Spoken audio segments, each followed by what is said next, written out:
Thank you. My name is Marcy Semenska, and I'm the founder of Save Lexington Wildlife. I'm here to talk about Article 40, Integrated Pest Management Resolution.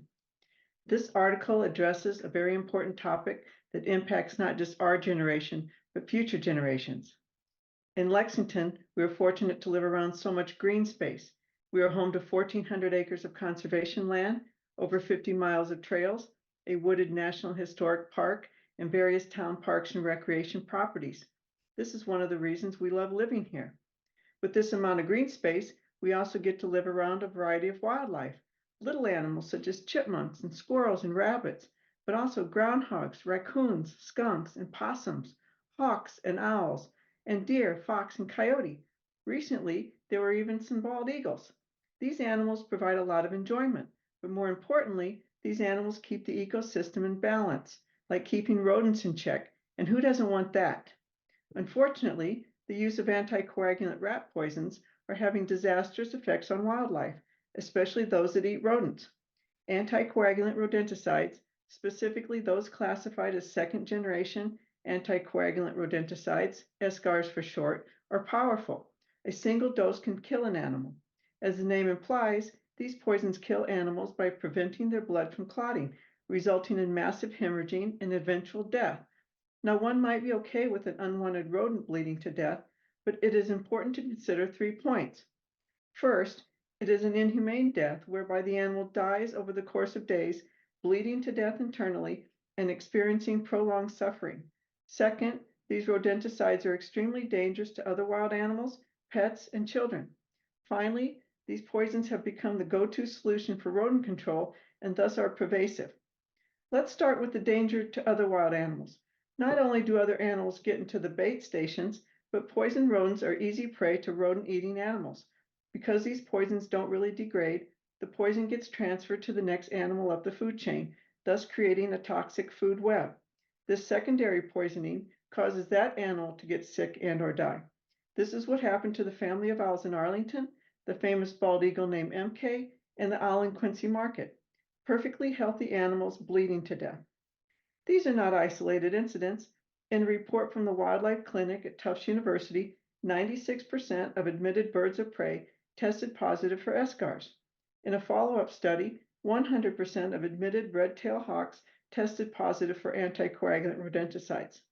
If one follows Newhouse Wildlife Rescue or Cape Ann Wildlife, one will see that poison animals are coming in on an almost daily basis. An animal doesn't have to be killed outright to suffer the effects of poisoning. SCARs seem to affect the immune system, making the animal more susceptible to diseases like mange. Mangy fox and coyote are often seen in Lexington and create a flurry of activity on Facebook groups, many people wishing they could help. It is not just wild animals. Numerous dogs and cats in Lexington, like these two pictured, have suffered the effects of rodenticide poisoning. Either the pet ate a poisoned rodent or consumed some loose poison from a bait box. The lucky ones are treated and are okay, but the unlucky ones perish. Either way, the owner pays a hefty vet bill. Finally, I want to say that it's not just animals suffering from rodenticide poisoning. In recent years, the American Association of Poison Control Centers annually receives reports of 8,000 to 9,000 rodenticide exposures, with the majority being children less than 6 years old. For example, in 2020, there were 3,342 anticoagulant incidents, with 75% of them in children less than 6. Recently, Senator Markey was in the news calling on the EPA to protect children from rodenticide poisoning.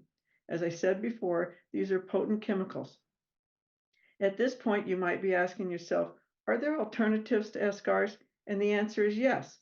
If we are looking at direct substitutions, we can start with nature's rodent controllers, like this hawk. For man-made options, there are old-fashioned traps, live traps, electronic traps, Bluetooth-enabled traps, and more. There are products like SmartBox, which is Bluetooth-enabled, and ContraPest, which is a rodent birth control product. There's also dry ice and others. All these products kill the rodent, but do not contribute to the toxic food web. But these are mainly treatment options. More importantly is the overall approach known as integrated pest management, IPM. IPM uses a more holistic approach, and it prioritizes prevention first and then provides for treatment options that range from the non-toxic to the more toxic, with lots of options in between. Examples of prevention include covering the dumpsters, removing the food source, and plugging entry points.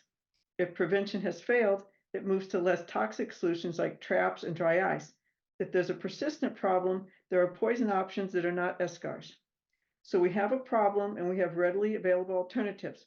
So what is our article asking for? Article 40 is asking for the town of Lexington to develop integrated pest management policies that prevent the use of anticoagulant poisons, including eschars, on town-owned land and properties. The article also asks for public education around the dangers of eschars, because when people know better, they do better. I want to clarify 3 things about this article. This article does not prohibit solving a rodent problem. This article just proposes that other steps be used first and poisons used only as a last resort and for a limited period of time. This article does not prohibit the use of eschars on private land that is currently unlawful in the state of Massachusetts. Finally, this article does not pose a unique approach. This is already in use in Arlington and Newton, and efforts are underway in other cities and towns. Based on the response to the Save Lexington Wildlife yard sign effort, the citizens of Lexington support this article. The citizens want a healthy environment where perfectly healthy animals are not being poisoned. Please support Article 40.